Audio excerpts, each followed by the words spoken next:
Crede in unum Deum. Amis auditeurs de Verbum Média, bonjour.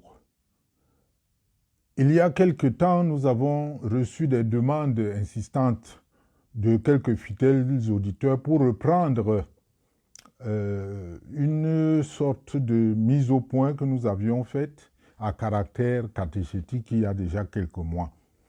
Il nous a semblé que c'était vraiment important de reprendre cette mise au point parce que nous sommes conscients que c'est un peu difficile, et particulièrement pour ceux qui ne sont pas des catholiques de tradition, c'est un peu ardu. Mais nous prions d'être vraiment attentifs. Ce sera peut-être un peu plus long que les derniers podcasts que nous avons publiés, mais soyez patients. Nous avions alors reçu, en ce moment-là, de plusieurs personnes, un extrait de vidéo présentant un grand homme d'affaires camerounais qui analysait l'une des raisons du retard économique de l'Afrique, à savoir le manque de travail ou l'absence d'une dynamique de travail. Il semblait alors attribuer cette paresse à deux facteurs principaux. Le premier, la Bible, et secondairement des leaders politiques. Pour lui, la Bible présenterait le travail comme une punition de Dieu suite au péché originel. Sans vouloir polémiquer, nous avions voulu apporter quelques mots de clarification. C'est ce que nous voulons reprendre vraiment mot pour mot aujourd'hui, parce que cette sensibilisation semble nécessaire. Alors, suivez très attentivement. Selon la doctrine catholique, Dieu a créé Adam et Ève à son image, c'est-à-dire l'homme, dans la pureté totale. Il les a dotés de plusieurs dons, parmi lesquels ces dons spéciaux que l'on appelle les dons préternaturels. Et nous avons énuméré ces dons-là, nous les reprenons.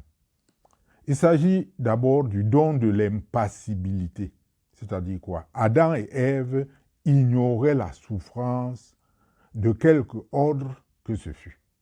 Ceci est une caractéristique spéciale de la providence. Deuxièmement, l'immortalité. Adam et Ève ne devaient pas mourir. Troisièmement, la science infuse. Adam et Ève avaient reçu directement de Dieu la connaissance que nous autres nous apprenons de notre éducation pour vivre. Quatrièmement, l'intégrité.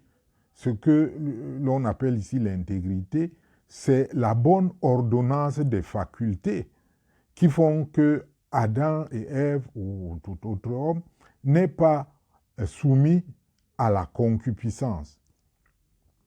Le corps obéissait sans effort et pouvait donc s'opposer aux passions désordonnées. La volonté, l'intelligence étaient ordonnées au bien.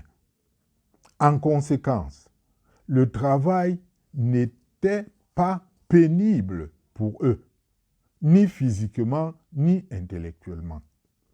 En Genèse 1, 28, il nous est dit, Dieu les bénit et Dieu leur dit, soyez féconds, multipliez, remplissez la terre et assujettissez-la.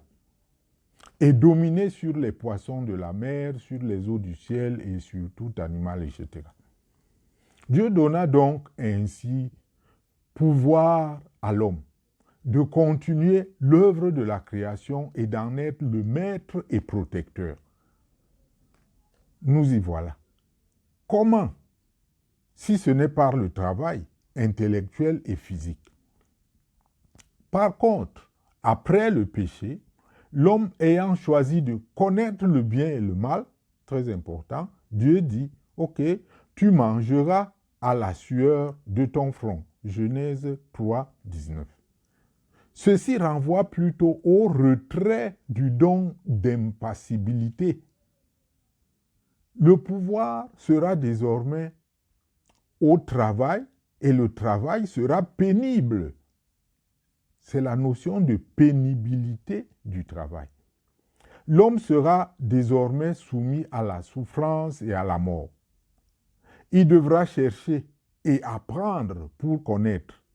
Il devra lutter pour ne pas tomber en tentation. Dans le Nouveau Testament, Jésus travaille avec ses parents. Les apôtres travaillent. Saint Paul, en particulier, insiste sur la nécessité et même l'obligation de travailler. Lui-même travaille de ses propres mains. Les citations sont pléthoriques. Prenons seulement Acte 18, verset 13, Acte 20, verset 34. Il travaille jour et nuit, dit-il, afin de n'être à la charge de personne. 1 Thessaloniciens 2, 9, etc. À ceux qui sont tentés par l'oisiveté, Paul recommande dans le Seigneur de travailler tranquille et de manger le pain qu'ils auront eux-mêmes gagné. Il ajoute même, celui qui ne travaille pas ne doit pas manger. Et la doctrine sociale de l'Église sur le travail est plutôt avant-gardiste. La tradition ora et labora, prix et travail, qui a développé l'Occident, vient d'un moine catholique, Saint Benoît de Nursie, depuis le VIe siècle, qu'on lui prête, n'est-ce pas, cette spiritualité. Vous voyez bien qu'on ne peut pas attribuer à la Bible la paresse ou le refus de travailler de qui que ce soit. D'ailleurs, la paresse est considérée dans la tradition catholique comme un péché capital. Alors, au lieu d'encourager les Africains à rejeter la mythologie du suprémacisme et à se mettre au travail, au lieu d'encourager les Africains à conquérir le feu de la science, il ne faut pas se livrer à des combats d'arrière-garde qui sont inutiles.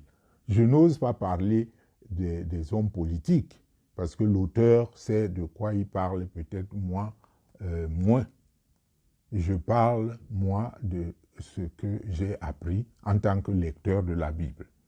En conclusion, d'après la Bible, au contraire, le travail est lui-même une piste, une voie de déification. Si vous voulez être comme Dieu, travaillez. Alors, les Africains doivent travailler rationnellement et s'organiser solidairement, au lieu que ceux qui ont, n'est-ce pas, un peu plus de moyens soient les prédateurs de leurs frères. Je m'arrête donc là. Mettez dans les commentaires vos questions. N'hésitez pas à contredire ce que je dis. Si vous avez mieux lu la Bible que moi, pourquoi pas apporter votre contribution. Loué soit Jésus-Christ.